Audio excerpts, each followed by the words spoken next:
sumo a la salutació de totes les autoritats presents, però deixeu-me que em dirigeixi d'una manera especial a l'alcaldessa del Soler per ser l'amfitriona d'un gran acte i d'un gran moment. Aquí, mirant tan ben acompanyats com som aquí, tan ben acompanyats com som aquí al davant, m'ha vingut a la memòria la idea de l'assemblea de càrrecs elèctrics, perquè probablement aquí, havent-hi càrrecs electes dels ajuntaments, dels departaments, les províncies, del Senat, del Parlament Europeu, probablement no hi hagi una millor representació del que seria una assemblea de càrrecs electes de Catalunya que el que veig avui aquí representat amb tots els seus accents, matisos, però amb una característica comuna. Som aquí per Catalunya. Probablement això no seria possible si no hi hagués hagut aquesta tossuderia que alguns de vosaltres hi fet referència. I deixa'm dir-te també, alcaldessa, agrair-te l'amabilitat i la generositat d'haver-nos donat la veu, l'alcaldessa de la Jonquera, l'alcaldessa de Figueres, l'alcaldessa de Girona, el president de la Diputació, que heu pogut sentir aquí a casa vostra, les veus del sud, amb un gest d'amabilitat i de generositat que jo vull agrair, que segurament és correspost també al sud. Però això no seria possible, res del que avui sentim aquí, del que organitzeu, del que treballem, si no fos perquè hem anat desmentint tota la història oficial que s'ha escrit de nosaltres des del 1659. Segons la història oficial, això d'aquí no s'estaria produint. Des del 1659 hi ha hagut poderosos esforços d'estats molt potents perquè això d'aquí no passés mai.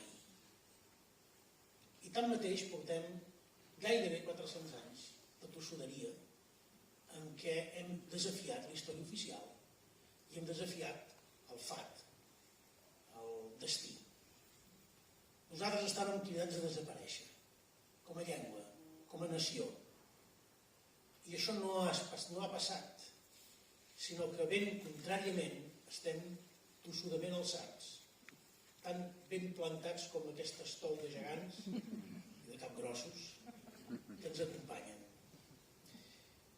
I això és també, alcaldessa, perquè feu coses tan meravelloses com la bressola que teniu aquí. T'explicaré una anècdota que m'ha tocat molt el cor d'avui mateix. Just d'arribar a l'hotel, aquí a Canet, i a l'alcalde també per aquí, a Canet de Rosselló, una senyora m'ha conegut a la recepció de l'hotel i m'ha demanat, no parlava el català, de fer-se una foto amb mi molt emocionada. M'ha explicat la raó de l'emoció. És que la seva filla és professora de la Bressola del Soler. I ho ha dit amb els ulls d'una mare que està fascinada i que està encantada, orgullosa d'una filla que és professora de català al Soler. Ho ha dit amb orgull.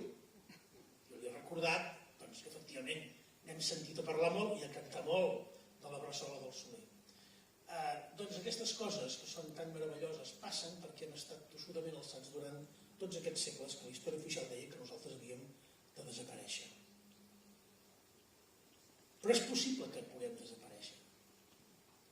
El segle XX ha estat un segle XX, el segle passat, en què hem vist l'eclosió de la globalització, les llengües grans que han actuat de língua franca i el món s'ha anat coneguent i connectant. Però el segle XXI, segons té publicada la UNESCO al començament del segle XXI, desapareixerà la meitat de les llengües que es parlen al món. 3.000 llengües desapareixeran d'aquí al 2100. El 50% de les llengües que es parlen en aquests moments. I van patint un grau de deterioració fins a arribar a l'extinció, que és quan el darrer parlant d'aquella llengua es mor.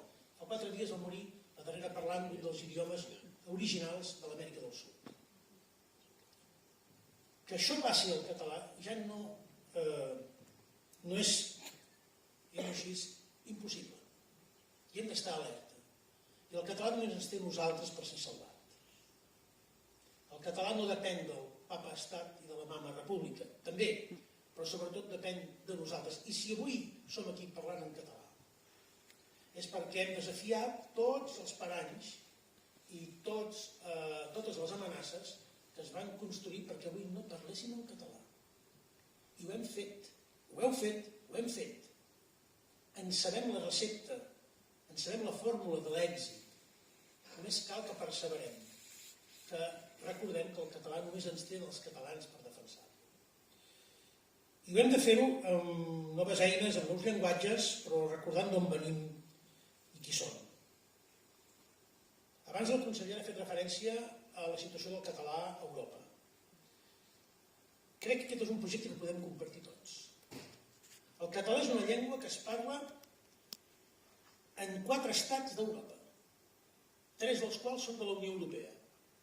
És una llengua present, parlada, en 4 estats de la Unió Europea. 4 estats d'Europa, 3 de la Unió Europea.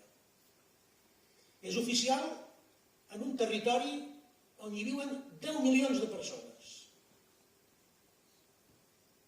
I és una llengua que no puc parlar al Parlament Europeu, que el conseller Comín no pot utilitzar. En una sessió que està presidida per una senyora que és parlant d'una llengua minoritària de 50.000 parlants que sí que pot parlar la seva llengua, que és el maltès. Enteneu què vol dir això? I enteneu el repte que tenim al davant? I no és una injustícia que el maltès es parli, vull que el maltès es parli, com fa 4 dies el gaèlic, finalment va poder ser considerat llengua oficial del Parlament Europeu. No. Vull que es parlin totes les llengües, que parlem els europeus. Perquè Europa és multilingüe. Perquè Europa té cultures molt diverses. I Europa ha d'ajudar aquelles cultures i aquelles llengües més amenaçades per les grans llengües i les grans cultures i que tenen poques eines per sobreviure, justament a que puguin sobreviure, que tinguin futur. I jo seré feliç el dia que pugui parlar la meva, la vostra llengua al Parlament de Catalunya, al Parlament Europeu. Ja he perdut no m'interessa si pot parlar al Parlament espanyol. Ja sabem que no ho deixaran fer. Però el Parlament Europeu, que és la casa on nosaltres hi som representats, tots nosaltres, crec que aquest és un projecte que podem compartir. I que podríem regalar als nostres fills i als nostres nets probablement la victòria més important que pugui assegurar l'estatus que ha de tenir una llengua europea, com és la llengua catalana, una llengua de cultura, una llengua en què s'han escrit alguns dels millors textos de la humanitat, de la literatura, de la filosofia, de l'art. El millor que podem fer és que ens poséssim a treballar junts, aprofitant també la característica que pertanyem a 2 estats diferents, precisament per empènyer perquè volem que el català sigui una llengua oficial a Europa, que el pugueu fer servir. Depèn de nosaltres, doncs. I com que depèn de nosaltres, em brindo, m'ofereixo a continuar ajudant en tot allò que sigui possible. A tenir-vos al vostre costat, que em tingueu al vostre costat.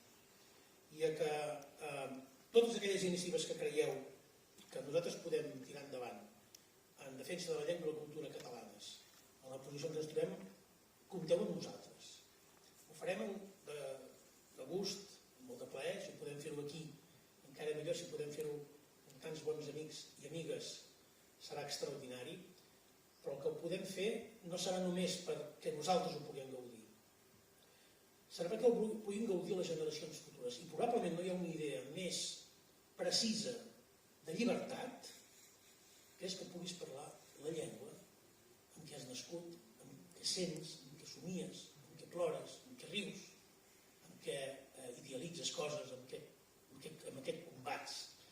Probablement aquesta és la llibertat més preciosa que podem garantir a les generacions futures. Gràcies, immenses gràcies per convidar-me a adreçar uns mots i per organitzar aquesta Setmana de la Catalanitat, que espero que sigui el preludi de moltes altres activitats de fraternitat entre catalans. Moltes gràcies.